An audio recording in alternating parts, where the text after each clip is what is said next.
Hello les amis, bienvenue sur ma chaîne Monster Addict. Alors j'avais promis que je reviendrais avec une vidéo d'une exclusivité.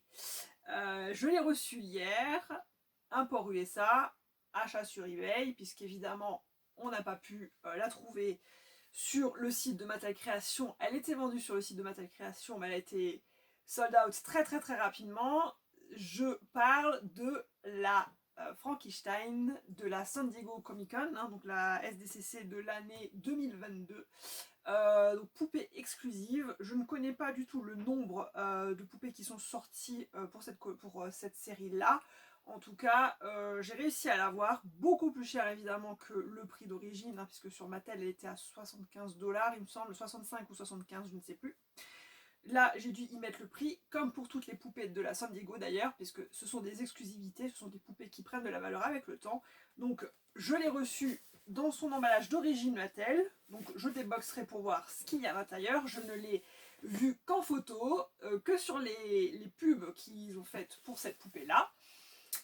Je fais juste un petit aparté par rapport à cette poupée-là, puisque à l'origine, elle existe déjà, puisqu'elle est sortie dans les Power Ghouls. Donc j'ai le modèle d'origine qui est ici.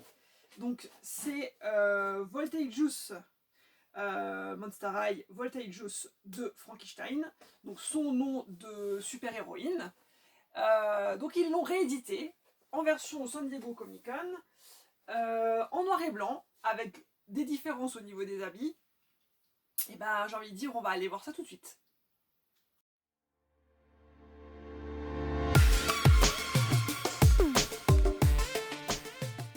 C'est parti pour le déballage. Mon petit ciseau. J'espère qu'elle est super bien protégée et qu'il n'y aura aucun défaut. Alors je ne sais pas s'il y a des retours sur cette poupée là au niveau des défauts. On sait qu'avec le temps Mattel n'est plus du tout au point concernant donc les petits détails, les habits, la qualité, tout ça. Donc bah voilà, ça va être un petit peu la loterie comme à chaque fois. Donc elle est comme toujours emballée dans un papier sulfurisé. Donc on est évidemment loin des toutes premières Monster High qu'on pouvait trouver pour les conventions, avec des packaging des fois beaucoup plus travaillés. Mais bon, le carton étant bien solide, je pense qu'il n'y aura pas de dégâts sur l'extérieur de la boîte. Alors, donc voilà, on voit déjà à travers le packaging bien emballé. J'espère ne pas avoir de mauvaises surprises. Elle devait sortir normalement fin octobre, donc j'ai reçu beaucoup plus tôt que prévu. Et j'ai envie de dire tant mieux. C'est pour ça que je vais pouvoir vous la présenter et vous partager mon petit plaisir. Et vous la retrouverez après en détail effectivement sur mon site, que je précise en dessous. Voilà, n'hésitez pas à aller sur le site internet pour voir toutes les collections qui existent de Monster High Génération 1, toutes les exclusivités, vous y retrouverez tout comme d'habitude.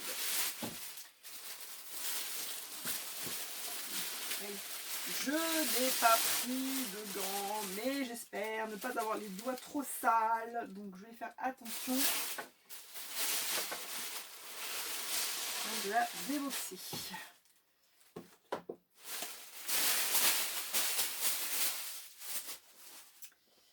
Alors, bon, déjà on voit que c'est un slide. Donc on va déjà voir l'arrière de la boîte. Donc arrière qui représente la poupée très bien dessinée là effectivement sur le design. Moi je suis toujours assez fan. Alors je sais pas si c'est Kaylee Riley qui l'a dessiné. C'était la première à avoir fait les toutes premières poupées Monster High au niveau des dessins sur les boîtes. Donc je sais pas si c'est elle qui a collaboré. Je vais aller vérifier à son nom certainement. Alors la doll designer c'est Rebecca Shipman. Le packaging Olga Tessler. Packaging designer Chris Lenis Rose.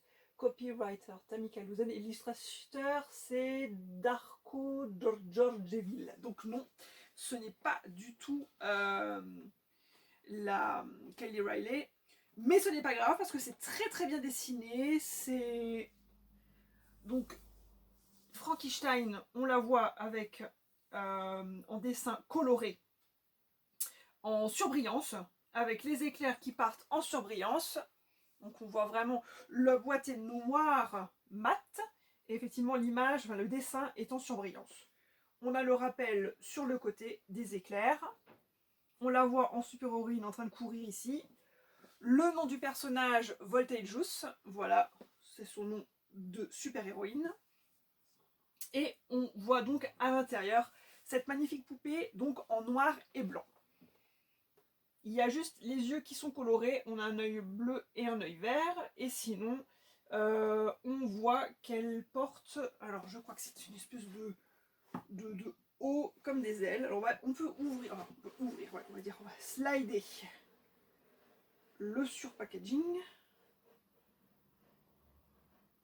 tout doucement, voilà. Bon, c'est toujours mieux de le garder, enfin, voilà, moi je l'exposerai avec ça par-dessus, hein. Ça la protégera de toute façon quand même. Donc il n'y a rien de spécial, non, rien de spécial. Alors, on retrouve à l'arrière. Donc on retrouve à l'arrière, pareil, les mêmes dessins, de nouveau son visage au gros plan, des petits mots en anglais, zap, crash, voilà, c'est son histoire, on va dire, par rapport à son action de super-héroïne. Et il précise, Voltageus is back, donc la super-héroïne est de retour. Et à l'avant, donc ils ont fait quand même une vitrine, voilà, on peut bien l'exposer et bien la regarder comme ça. On voit le personnage donc livré avec une brosse, son socle, je sais pas si elle a un socle, il doit être caché peut-être en dessous. Je ne sais pas du tout si, bon, je pense qu'en général ils les fournissent quand même puisque chaque poupée a toujours un socle. On a quoi? Un petit livret, donc je pense que c'est une petite BD. Bon voilà, je vais pas déboxer pour, je sais pas du tout à quoi ça ressemble à l'intérieur, est-ce que c'est dessiné? On la retrouve avec le même casque. Alors le mien est tombé malheureusement sur la première poupée. Le problème avec les Monster High, c'est qu'avec le temps, les élastiques deviennent poreux.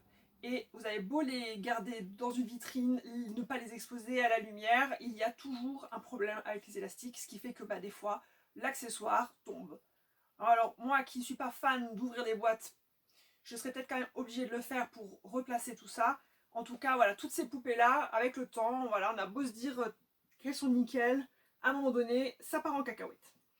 Je suis pas trop fan par contre de sa tenue, c'est pas du tout super héroïne, une espèce de combinaison qui va jusqu'aux genoux, son petit haut un peu drag queen, fête de la nuit, voilà, bon, c'est moins mon style par rapport à la tenue d'origine qui est quand même plus, on va dire, féminine. Donc si on compare un petit peu, voilà, je sais pas si on le verra, mais je ferai peut-être une vidéo à la fin où vous verrez le comparatif. Mais là, sur le premier poupée, elle porte une robe et ses ailes sont en éclair. Et là, par contre, je crois qu'elle n'a pas d'ailes. Enfin, en tout cas, on voit rien du tout qui pourrait présager qu'elle porte des ailes. C'est son espèce de haut qui fait les ailes. Sinon, niveau maquillage, il n'y a rien à dire. Elle fait partie des poupées qui ont des vrais fossiles, comme les Haute Couture et comme la première Dracula Haute Couture qui était sortie, je sais plus en quelle année, 2017, 2016, je sais pas, peut-être même plus ancienne. Donc, il continue sur la gamme des Monster High de collection avec des vrais fossiles. Et sinon, que dire de plus? Bon, sinon, elle est très jolie, hein. Je trouve que son maquillage est très très bien fait. Son éclair ici est fait en paillettes. Mais vous verrez les photos sur le site et je vous ferai une petite vidéo à la fin en détail. Bon, on va passer à la petite conclusion.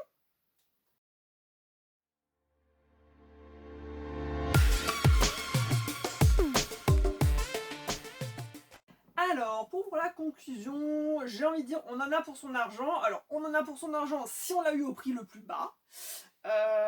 Parce qu'il n'y a rien d'exceptionnel au niveau du packaging, à part effectivement le design, le dessin, je trouve très très très beau. Franchement, ça, il n'y a rien à dire. Je suis fan absolu du dessin. La tenue, un peu moins fan. Le maquillage, très très joli, très bien fait. Un beau visage, je trouve qu'elle a vraiment un très très beau visage. Il reste quand même sur le visage de la première version de Frankenstein. Qui est dessiné très fin, mais pas trop enfant. Mais après, ça reste malheureusement pour le prix plein pot. Dommage, parce qu'il n'y a absolument aucun travail sur le design du packaging en général. À part l'image, il n'y a rien de spécifique. On aura connu quand même largement mieux avec les autres poupées qui ont été éditées pendant la San Diego Comic Con, donc depuis 2010, où il y avait vraiment un travail sur la boîte, la surboîte même, parce que souvent on avait les poupées dans des boîtes qui étaient elles-mêmes designées. Donc n'hésitez pas à vérifier les autres poupées que j'ai sur mes autres vidéos, où vous aurez tous les détails de toutes les autres poupées des San Diego, des conventions. Mais là, comment dire, je suis déçue dans le sens où il y a moins de travail. Voilà. Ça reste des poupées de collection et ils se foulent quand même beaucoup moins depuis des années. Ça reste quand même un business pour Mattel, ça faut le dire, puisque tout le monde se jette quand même dessus pour les avoir, y compris moi.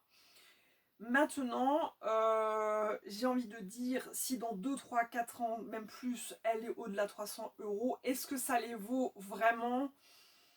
J'aurais envie de dire par rapport à d'autres poupées de convention, non. Elle est très très belle, ça il n'y a pas à dire, elle est lumineuse, il y a quand même un travail sur les habits, sur ses bijoux, mais sinon elle ne vaut pas plus que 100 $. Je pense honnêtement, si je ne l'avais pas eu tout de suite à un prix, on va dire entre guillemets presque correct, mais bon, ça n'est pas le cas puisque j'ai dû doubler, je pense, je me souviens même plus, mais j'ai dû payer le double de ce qu'elle vaut. Elle ne vaut pas plus, voilà. Si vous êtes fan de ce personnage, vous pouvez la prendre, ça restera de toute façon une valeur sûre puisque ce sont des poupées à édition limitée. Mais si vous n'êtes pas fan du personnage et que vous n'avez pas envie de dépenser plus de 200 $ ou plus encore, ça ne vaut pas la peine. Je pense qu'il y en aura d'autres, des poupées de collection qui vont sortir de chez eux, pas de ces personnages-là, parce qu'ils aiment bien faire les collectors avec des personnages autres que les personnages d'origine. Mais ouais, je suis un peu déçue. Alors je suis pas surprise, hein, parce que j'ai vu quand même ce que je recevrais. Mais c'est vrai que voilà, la taille de la boîte est beaucoup plus petite. Si on comparait avec tout ce qui existait déjà sorti en convention, on est vraiment au plus bas. Honnêtement, au plus bas. C'est pas le design du visage de la poupée qui va changer quelque chose, le dessin derrière, voilà, c'est fait par ordinateur ou par tablette numérique. Bref, c'est dommage. Moi, je l'aime bien parce que voilà, elle fait partie de la collection et je les ai toutes depuis le début. Mais ouais, il se fout de moi. C'est dommage. Je répète encore une fois, ça vaut pas son prix, malheureusement. Mais elle est jolie. Voilà, je vais vous laisser quand même sur une petite vidéo de fin où vous l'aurez en détail. Et puis je vous dis à très bientôt pour une poupée qui sera, je pense, déjà moins chère et peut-être beaucoup plus travaillée. Mais il faudra patienter. Il faudra patienter un petit peu. Mais je vous promets une belle poupée, Monster High, avec beaucoup plus de, je pense, beaucoup plus de détails au niveau du look. Petite surprise pour la prochaine fois. Je vous dis à très très bientôt. N'oubliez pas de vous abonner à la chaîne pour voir toutes les nouveautés. N'hésitez pas de nouveau à aller sur mon site, voir toutes les poupées. Et puis n'hésitez pas à me laisser un commentaire. Bisous bisous.